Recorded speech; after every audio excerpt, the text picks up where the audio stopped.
My name is Ellen, and I'm 64 years old. I live in a tidy, colonial house in a quiet Connecticut suburb where the days blend into one another and the nights are long when my husband Tom is away. That evening, I was washing dishes, the warm water soothing my hands, when a knock at the door broke the silence. The kitchen clock ticked too loudly, and the house felt emptier than usual. Tom was halfway across the country, as he often was on another business trip. 32 years of marriage, and I'd grown accustomed to these stretches of solitude, though they never got easier. The knock startled me. It was past 8, and I wasn't expecting anyone. Drying my hands on a dish towel, I crossed the living room, the hardwood creaking under my slippers. Through the peephole, I saw Jack Tom's best friend since their college days, holding a book under one arm.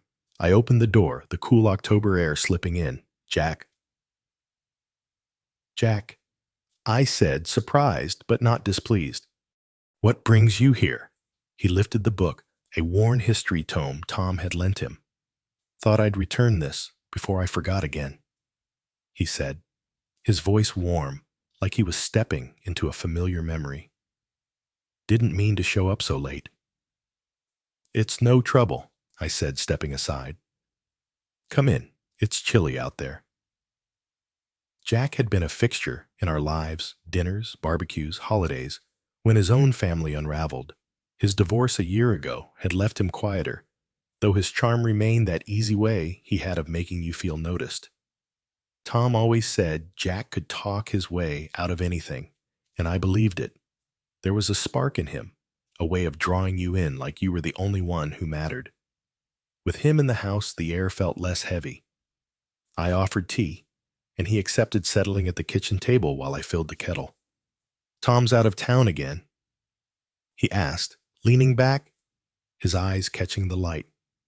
Until Friday, I said, keeping my voice light. Same old routine? He nodded, as if he heard the weight behind my words. I busied myself with the tea, aware of his gaze, though I told myself it was nothing. We talked about small things, the weather, the book, a new cafe in town, safe, easy topics. But as I poured the tea, I caught him watching me, his eyes lingering just a moment too long. I laughed it off a nervous habit and handed him his cup. You don't have to stay, I said, half teasing. I'm sure you've got better places to be. Nowhere I'd rather be, he replied, and there was a softness to his words that made my chest tighten. I turned back to the sink, plunging my hands into the soapy water, needing something to anchor me. Our marriage wasn't shattered, not in the dramatic way people might imagine. Tom was kind, always had been. He paid the bills, mowed the lawn, kissed me goodnight when he was home. But somewhere along the way, we drifted into separate lives. His world was work conferences, late-night emails. Mine was the house, the garden, the rhythm of routine. We were roommates, bound by habit, not fire. I didn't resent him. I'd stopped hoping for more years ago, but sometimes, catching my reflection, gray hair tucked behind my ears, I wondered when I'd faded from view, when I'd become invisible even to myself. Jack stood, rolling up his sleeves. Let me help, he said, grabbing a dish towel. Can't let you do all the work. You don't have to, I said, but he was already beside me, drying a plate with care. The kitchen felt smaller, the air denser. We worked in silence, the clink of dishes and the hum of the refrigerator filling the space. Our elbows brushed now and then, and I told myself it was just the tight counter. But then he asked, Do you ever get lonely, Ellen? With Tom gone so much, the question hit like a gust of cold air. I froze my hands submerged in the sink. No one had asked me that, not in years. Not my sister, not my friends, not Tom. I wanted to brush it off, say something casual, but my throat closed up. I manage, I said finally. my voice barely above a whisper. Always have. He didn't press, just nodded, but his eyes were on me again, steady and searching. A flush crept up my neck, a warmth I hadn't felt in ages. It wasn't just the question, it was how he asked, like he truly cared, like he saw me not the wife or the housekeeper, but me. The last dish was done, and I wiped down the counter, needing to move. Jack leaned against the table, the book forgotten, and said, "You're stronger than most, you know that, holding this all together." I didn't know how to respond. Strong wasn't a word I'd choose. Tired, maybe. Resigned. But the way he said it, like it was something precious, stirred a feeling I'd buried long ago. I met his gaze, and for a moment, the world shrank to just us, the kitchen glowing softly, the night pressing against the windows. "I should get going," he said, breaking the moment, but he didn't move right away. And I didn't want him to. Not yet. I told myself it was nothing, just a friend filling the quiet of an empty house. But as he stepped toward the door, I felt a pang, sharp and unfamiliar, like I was letting something slip through my fingers. That night in bed, the house creaking around me, I replayed his words, his look, the way my heart had stirred. I told myself I was foolish. Jack was just being kind. But a small, reckless part of me wondered what it would be like to be seen again, truly seen, after all these years. And that thought, more than anything, kept me awake until the sky turned gray. The kitchen was too warm, the air heavy with the scent of dish soap, and the tea we hadn't finished. Jack stood by the table, his sleeves still rolled up, the book he'd come to return lying forgotten. I should have walked him to the door, said goodnight, and let the evening end. But I didn't. Instead, I lingered, wiping the same spot on the counter, my hands moving in slow, pointless circles. His question, "Do you ever get lonely?" hung between us unanswered, but alive, like a pulse I couldn't ignore. I told myself it was nothing, just a moment of kindness from an old friend. But my heart, that traitor, beat faster than it had in years. "Mind if I stick around a bit?" Jack asked, his voice low, almost careful. It's been a while since I had a real conversation. I hesitated, my fingers tightening on the dish towel. The sensible part of me, the part that had kept my life tidy for 32 years, screamed to say no. Tom was away, the house was quiet, and Jack's presence felt like a spark too close to dry grass. But another part, the one that had woken up when he looked at me, wanted to stay in this moment, to feel whatever this was for just a little longer. "Sure," I said, my voice steadier than I felt. "I could use the company." He smiled, a slow, knowing curve of his lips, and pulled out a chair, sitting back down. I turned to the sink, pretending to rinse a glass, needing something to do with my hands.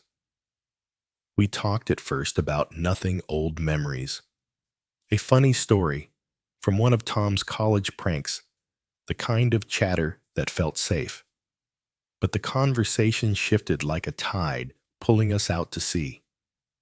He asked about the garden, how I kept it blooming when Tom was gone so often.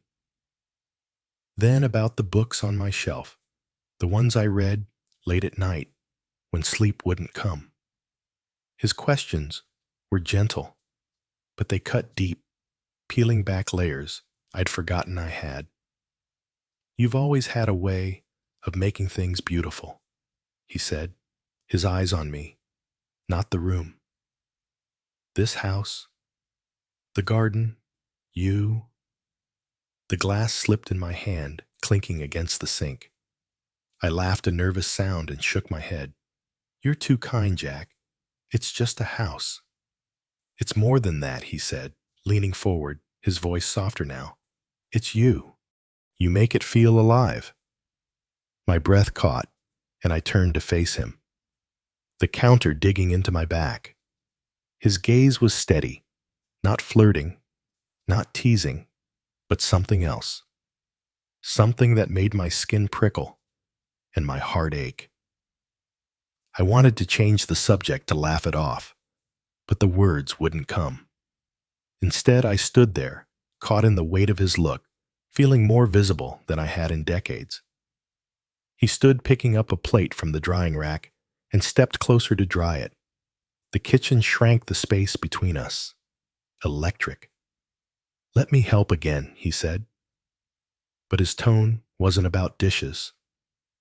Our hands brushed as he took the plate, his fingers lingering a moment too long. I flinched, but I didn't pull away. The touch was small, innocent enough to deny, but it sent a current through me, sharp and dangerous. I told myself to step back to say something, but my feet stayed rooted, my voice silent. "You don't talk about yourself much," he said, setting the plate down, his eyes never leaving mine. "Why is that, Ellen?" I swallowed, my mouth dry.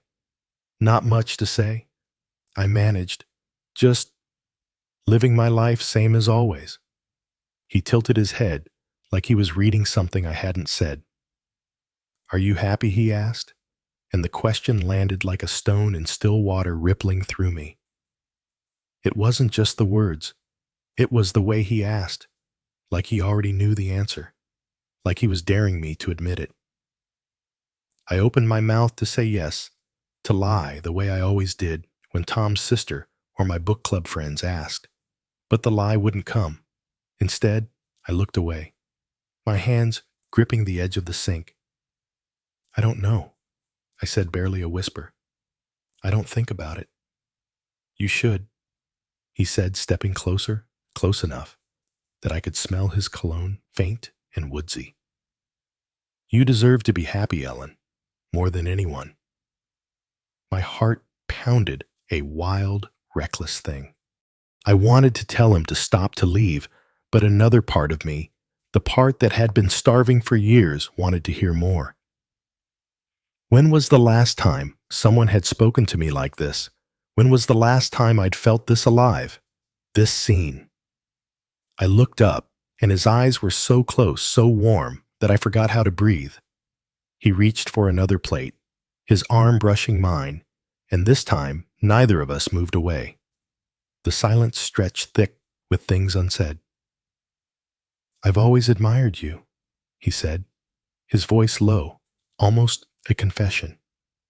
"The way you hold everything together, even when it's hard, even when you're alone." The word alone broke something in me, a dam I'd built years ago. I felt tears prick my eyes, but I blinked them back, refusing to let them fall. "It's not always hard," I said, but the words sounded hollow even to me. He set the plate down, his hand resting on the counter, inches from mine. "It shouldn't be," he said. "You shouldn't have to carry it all by yourself." I wanted to move, to break the moment, but I couldn't. His words were a lifeline pulling me towards something I hadn't dared to want. I looked at him, really looked, and saw not just Jack Tom's friend, but a man who saw me, who spoke to the part of me I'd buried, the part that still dreamed, still yearned, still wanted to be more than a shadow in her own life. The clock ticked, the refrigerator hummed, and the world outside faded. I don't know how long we stood there, the space between us shrinking, the air charged with possibility. I told myself to step back, to end it, but my body wouldn't listen. And then he said so softly, I almost missed it. "You're still beautiful, Ellen, after all these years." My heart stopped, then surged a wave crashing over me. I wanted to laugh, to cry, to run, to stay. I wanted everything and nothing, and in that moment, I didn't know what I'd do if he moved closer. I didn't know if I'd stop him. The kitchen was a held breath, the air thick with words we shouldn't have said, feelings we shouldn't have stirred. Jack stood close, too close, his hand resting on the counter near mine, his words, "You're still beautiful," hanging between us like a flame I didn't dare touch. My heart pounded, a wild mix of fear and longing, and for a moment I was 20 again, alive in a way I hadn't been in years. But I was 64, married, and this was wrong. I knew it, even as my body leaned toward the warmth of his gaze, the promise of being seen. I turned away, my hands trembling as I gripped the edge of the sink. The plate he'd dried sat on the counter, gleaming under the soft kitchen light, a reminder of how ordinary this evening had started. "Jack," I said, my voice barely steady, "you should go." He didn't move right away. His eyes searched mine, not angry, not pleading, but waiting, like he was giving me a chance to change my mind. And God help me, part of me wanted to. Part of me wanted to step closer, to let his words fill the emptiness I'd carried for so long. But another part, the one that had kept my vows through 32 years of quiet nights, held firm. I took a step back, the space between us, a chasm now cold and final. "You're right," he said softly, his voice tinged with something like regret. He picked up the book he'd come to return, tucking it under his arm.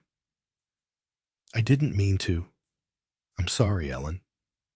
I nodded, unable to speak, my throat tight with a storm of emotions I couldn't name. He moved toward the door, his steps slow, and I followed, keeping distance between us. At the threshold, he turned, his face half lit by the porch light. "You deserve more than this," he said so quietly I almost missed it. "Don't forget that." The door closed behind him, and the house swallowed me in silence. I stood there staring at the door, my hands clenched at my sides. The kitchen clock ticked relentless, and the weight of what had almost happened pressed against my chest. I locked the door, the click loud in the stillness, and sank into a chair at the table, the teacup still sitting there, cold and untouched. I should have felt relief. I'd done the right thing, hadn't I? I'd stopped it before it went too far, before a moment became a mistake I couldn't undo. But instead, I felt hollow, like I'd lost something I couldn't name. Not Jack, not the fleeting thrill of his attention, but something deeper, a piece of myself I'd buried so long ago, I'd forgotten it was there. The part of me that wanted to be more than Tom's wife, more than the keeper of a quiet house. The part that still dreamed of being wanted, not just needed. I cleaned the kitchen, moving slowly, putting away the dishes, wiping down the table. Each motion was a tether, pulling me back to the life I'd chosen. But my mind wouldn't settle. I kept seeing Jack's eyes, hearing his voice, feeling the brush of his hand. And worse, I kept hearing his question, "Are you happy?" And my own answer, the truth. I hadn't meant to speak. I don't know. When the kitchen was spotless, I climbed the stairs to bed, the house creaking around me. I lay in the dark, the familiar weight of Tom's absence beside me, and stared at the ceiling. Sleep wouldn't come. Instead, my thoughts churned, pulling me back to the life I'd built with Tom. The early years when we'd laughed over nothing, when his touch had set my skin on fire. The middle years when we'd settled into routine, his career taking him away, my days filling with small tasks to keep the loneliness at bay. And now, these later years where kindness remained, but passion had faded, where we moved through our days like ghosts in the same house. Jack's words had woken something in me, something dangerous but true. I wasn't happy, not in the way I'd once been, not in the way I deserved to be. But what did that mean? Did it justify The way I'd felt in the kitchen, the way I'd almost let myself fall. No, I'd made a promise not just to Tom, but to myself, to the life we'd built flawed as it was. And yet, lying there, I couldn't shake the ache, the longing for something more, something that made me feel alive again. By dawn, my eyes burned and my heart was heavy, but I'd made a decision. I wouldn't see Jack again. Not alone, not like that. I wouldn't tell Tom, not because I was hiding something, but because it wasn't about betrayal. It was about me, about the emptiness I'd let grow, about the woman I'd forgotten how to be. I got out of bed, the morning light gray through the curtains, and started the coffee. The routine was a comfort, a reminder that life went on, even after a night like that. As the days passed, I carried that night like a secret, not a shameful one, but a quiet truth. It taught me something I hadn't expected: no one deserves to be forgotten, least of all in their own home. I started small, planting new flowers in the garden, joining a book club, calling Tom just to talk, not to check in. I don't know if he noticed the change, but I did. I was waking up not to someone else's gaze, but to my own. That night in the kitchen could have broken me, could have led me down a path I'd regret. But instead, it reminded me that I'm still here, still a woman with dreams and desires, still worthy of being seen. I didn't cross the line, and I'm glad for it. But I'll never forget the way it felt to be noticed, if only for a moment. And I'll never let myself fade into the shadows again. Thank you for joining me for this story. If it moved you, please hit that like button, subscribe, and share your own reflections in the comments. I'd love to hear how this resonated with you. Your stories keep this channel alive, so keep them coming. Until next time, take care and trust your heart to guide you home.